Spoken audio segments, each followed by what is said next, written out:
அனைவருக்கும் வணக்கம்.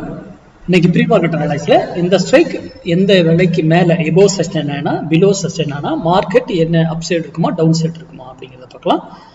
இது பயிற்சிக்கான முடியுதாங்க. நான் மார்க்கெட்டினுடைய டைரக்ஷனுக்கு மட்டும்தான் இதை போடுறேன், இதை வாங்குங்க வீங்கன்னு சொல்லலை. நல்லா புரிஞ்சுக்கோங்க, ஓகேங்களா? மார்க்கெட் ஏறுமா இறங்குமா, அவ்வளவுதான், சிம்பிள். அதனாலதான் சிம்பிளா ஒரு வீடியோவை போட்டு நம்ம கம்ப்ளீட் பண்ணி முடிச்சிடறோம். மார்க்கெட்டே அவ்வளவுதான் அப்படிங்கிறது சிம்பாலிக்கா சொல்றேன், ஓகேங்களா? சரி, இன்னைக்கு 25,000 கால் 158 ரூபீஸ்க்கு கீழே இருந்தா மார்க்கெட் டவுன் சைடு. அதற்கு முன்னாடி ஒரு ஹிண்ட் இன்னைக்கு மார்க்கெட்டு ஓப்பன் ஆகும் ஒரு இடத்துல. இப்ப கேப் அப் ஓப்பன் ஆகுதுன்னு வச்சுக்கோங்க. மார்க்கெட் நான் சொல்றது சாரி, இது இந்த சார்ட்ல காமிக்கிறேன். நான் மார்க்கெட் சார்ட் எடுத்துக்கிறேன். ஓகே, இப்ப பாருங்க, மார்க்கெட் இங்க இருக்கு, கரெக்டுங்களா? ஒரு கேப் அப் ஓப்பன் ஆகுதுன்னு வச்சுக்கோங்க.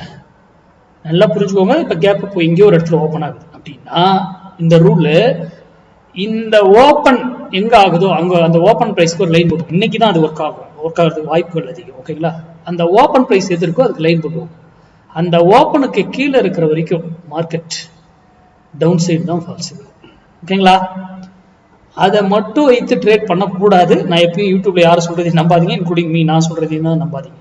நம்ம மேக்ஸ்ல என்ன சொல்லுதோ அந்த டைரக்ஷன் அங்க இதுல இருந்து நம்ம மேக்ஸ்லயும் இதா இருந்தா நம்ம ஸ்டூடெண்ட் அழகா பயன்படுத்திட்டு போவோம், ஓகேங்களா?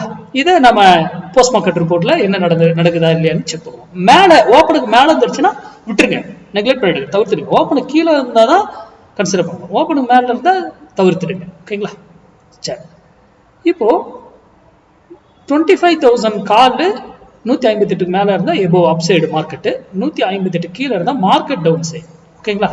சரி, இது 158க்கு மேலதான் இருக்கான்றது மேக்ஸ் வச்சுதான் கண்டுபிடிக்கணுங்க. அது சம் கால்குலேஷன். நீங்க அது உங்க டெக்னிக்கல் கூட ஏதாவது மேட்ச் ஆச்சுன்னா அதை அப்படியே நீங்க வச்சு பயன்படுத்திக்கலாம். ஒரு ட்ரெண்ட் லைனோ இல்ல பிரைஸ் ஆக்ஷனோ இல்ல ஓப்பன் இன்ட்ரெஸ்ட், நீங்க எது பாக்குறீங்களோ அதை வச்சு நீங்க பயன்படுத்தலாம். அடுத்தது, ஒரு ஸ்ட்ரைக் ஒரு வேலையில போயிட்டு இதை திரும்பி ஆகணும். அதே கீழே வந்தாலும் ஒரு வேலையில திரும்பணும், ஆறு அங்கிருந்து டவுன் ஆகும்.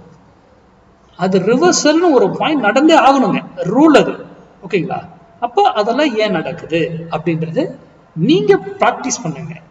மேக்ஸ்ங்கிறது சிம்பிளா இருக்கும், ஆனா அதை கொண்டு வர்றதுங்கிறது பல வருட கணக்கா இருக்கும். நீங்க பிராக்டிஸ் பண்ணாதான், வருட கணக்கானாதான் உங்களால கண்டுபிடிக்க முடியும். அதனால படித்து தெரிந்து கொண்டு வருத்தம் பண்ணுங்க. உங்க பகுதியில் உங்களுக்கு தெரிஞ்சவங்க மேக்ஸ் சார்ந்து சொல்லி கொடுத்தா கத்துக்கிட்டு ட்ரேட் பண்ணுங்க. நன்றி, வணக்கம், வாழ்க வளமுடன்.